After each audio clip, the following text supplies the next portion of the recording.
Hey guys, welcome back to the channel. Fabrizio Romano here as always to keep you posted on the transfer market. We are here ready every single day, every single night, always together. It's now Thursday and we are entering into the final weekend almost of the summer transfer window, and then Monday, Tuesday, the deadline. On Tuesday night is going to be special, so stay tuned here for all the very latest, all the video recaps, all the stories. So things are happening as you can see and imagine, and so it's going to be crazy busy. First of all, let me take a second to say thanks to all of you for following here on YouTube, but also on all the other social media platforms. On Instagram, we are now 50 million. It's incredible, so thank you for being part of the community on a daily basis. But let's jump into the news, as we always do, always delivering for you. Let me start with the situation of Nicolas Jackson. While I'm recording this video, it's 2:30 a.m.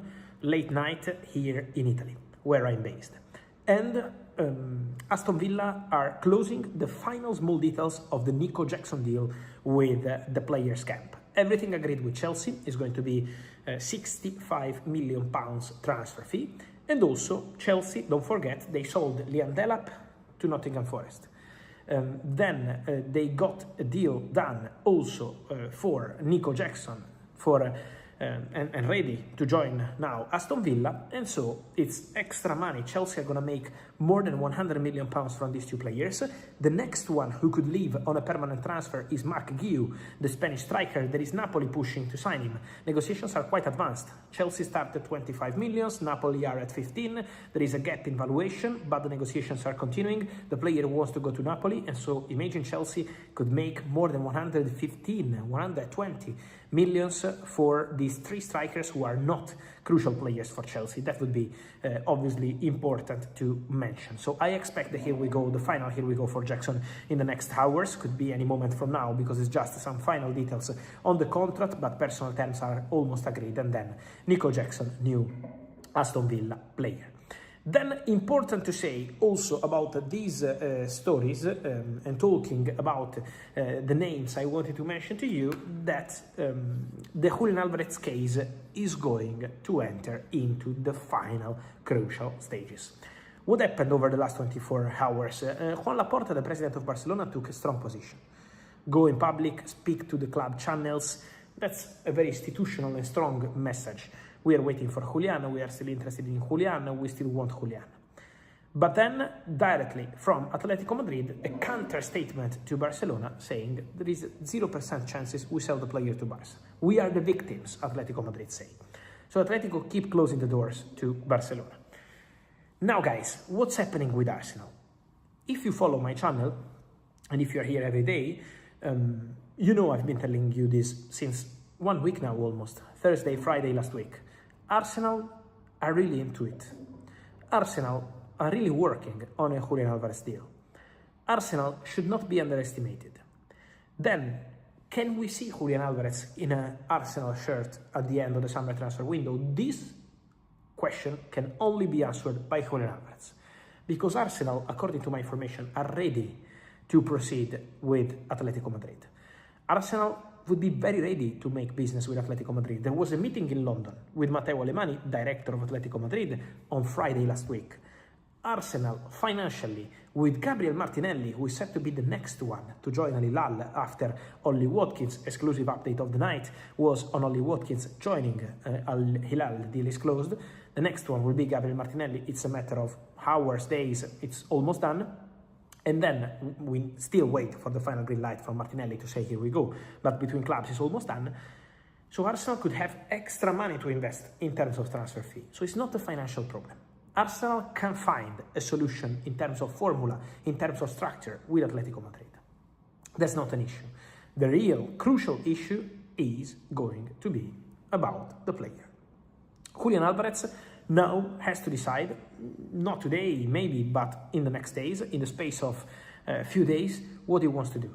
Because at the moment Barcelona keep waiting for him, but at the same time Atletico Madrid are not opening the doors, in public and in private.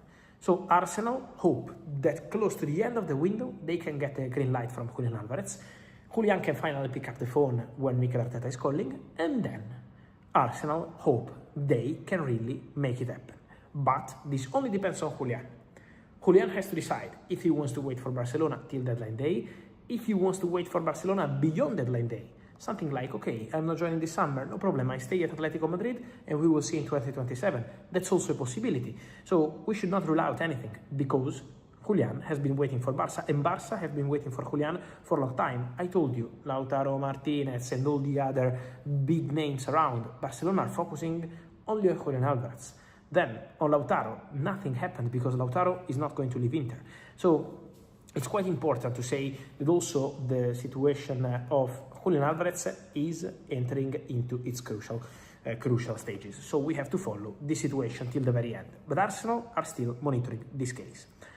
Then, talking about Barcelona, Alejandro Balde, I can stand by my information. Alejandro Balde wants to stay.